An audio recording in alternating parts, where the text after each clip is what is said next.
இளமையுடன் வாழ வேண்டும் என்று நம்மில் எத்தனையோ பேருக்கு ஆசை இருக்கும். இப்படி ஒரு வரம் கிடைக்காதா என்று நம்மில் எத்தனையோ பேர் ஏங்கியிருப்போம். ஆனால் அப்படி அத்தனை வரங்களையும் மொத்தமாக பெற்று அதில் எந்த பெருமிதமும் இல்லாமல் அமைதியாக வாழ்ந்து கொண்டிருக்கிறார்கள் என்றால் உங்களால் நம்ப முடிகிறதா? ஆம், அத்தனை வரங்களையும் மொத்தமாக வாங்கி வந்தது குன்சா இனம்தான். இவர்கள் இஸ்லாம் மதத்தை கடைபிடிக்கிறார்கள். குன்சா என்பது அங்குள்ள இஸ்லாமியர்களில் ஒரு குறிப்பிட்ட பிரிவினரை குறிக்கிறது. வடக்கு பாகிஸ்தானில் உள்ள கரகோரம் என்னும் மலை பிரதேசத்தில்தான் இந்த பிரிவினர் வாழ்கின்றனர். குறிப்பாக இவர்கள் அதிகம் வாழும் பகுதி என்றால் புருசி குஞ்ச் வாலி என்னும் பள்ளத்தாக்கு பகுதியில்தான். 4ஆம் நூற்றாண்டில்தான் இந்த மலைப்பகுதியில் இவர்கள் குடியேறியிருக்கிறார்கள்.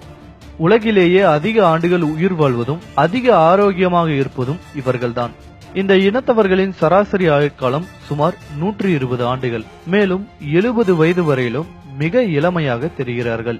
இந்த இனத்தில் ஒருவருக்கு கூட இதுவரையிலும் கேன்சர் போன்ற எந்த ஒரு கொடிய நோயும் வந்தது கிடையாது. பொதுவாக பெண்களுக்கு 45 முதல் 55 வயதிற்குள் மாதவிலக்கு முற்றிலுமாக நின்றுவிடும். அதன் பின்பு அவர்களால் குழந்தை பெற இயலாது. ஆனால் இங்குள்ள பெண்களுக்கு 90 வயது வரையிலும் மாதவிலக்கு நிற்பதே இல்லை. 80 வயதில் கூட பெண்கள் இங்கு சர்வசாதாரணமாக கர்ப்பம் தரித்து குழந்தை பெற்றுக் கொள்கிறார்கள்.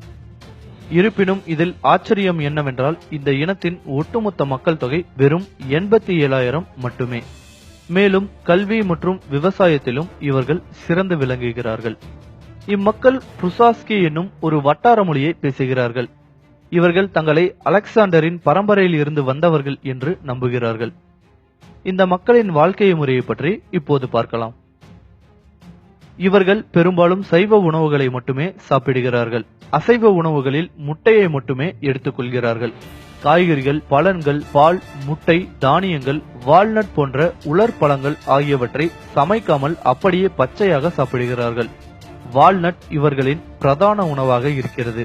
வால்நட்டில் வைட்டமின் B17 அதிகமாக இருப்பதால் அது புற்றுநோய் வராமல் பாதுகாக்கிறது. இவர்கள் வாழும் மலைப்பகுதிகளில் பெரும்பான்மையான நாட்கள் 0 டிகிரிக்கும் குறைவான வெப்பநிலையில்தான் இருக்கிறது. ஆனாலும் இவர்கள் குளிர்ந்த நீரில்தான் குளிப்பார்களாம். இவர்கள் மிகவும் குறைவாக சாப்பிட்டு அதிக தூரம் நடைபயிற்சி செய்கிறார்கள். ஒரு நாளைக்கு 5 முதல் 20 கிலோமீட்டர் வரையிலும் மிக சாதாரணமாக நடைபயிற்சி செய்கிறார்கள். வருடத்திற்கு குறைந்தது 2 முதல் 3 மாதங்களுக்கு எந்த உணவையும் இவர்கள் எடுத்துக்கொள்வதில்லை. பழச்சாறு மட்டுமே அருந்துகிறார்கள். இந்த காரணங்களால் தான் இவர்கள் இத்தனை ஆண்டுகள் வாழ்கிறார்கள் என்று கூறப்படுகிறது. இருப்பினும் இதற்கான மிகச்சரியான காரணம் இன்னும் கண்டுபிடிக்கப்படவில்லை. 1984 வரை இப்படி ஒரு இனம் இருந்ததே யாருக்கும் தெரியாமல் தான் இருந்தது. ஆனால் 1984ஆம் ஆண்டு இந்த இனத்தை சேர்ந்த அப்துல் என்பவர் லண்டன் செல்வதற்காக விமான நிலையத்திற்கு சென்றிருக்கிறார். அங்கு அவருடைய பாஸ்போர்ட் சரிபார்க்கப்பட்டிருக்கிறது. அவர் பார்ப்பதற்கு மிக இளமையாக தெரிந்திருக்கிறார். ஆனால் விமான நிலையத்தில் பணியாற்றியவர்கள் அவருடைய பாஸ்போர்ட்டை பார்த்து நெஞ்சில் கை வைத்து அதிர்ந்து போனார்களாம். ஏனென்றால் பார்ப்பதற்கு இளமையாக தெரிந்த அவரது பிறந்த ஆண்டு 1832.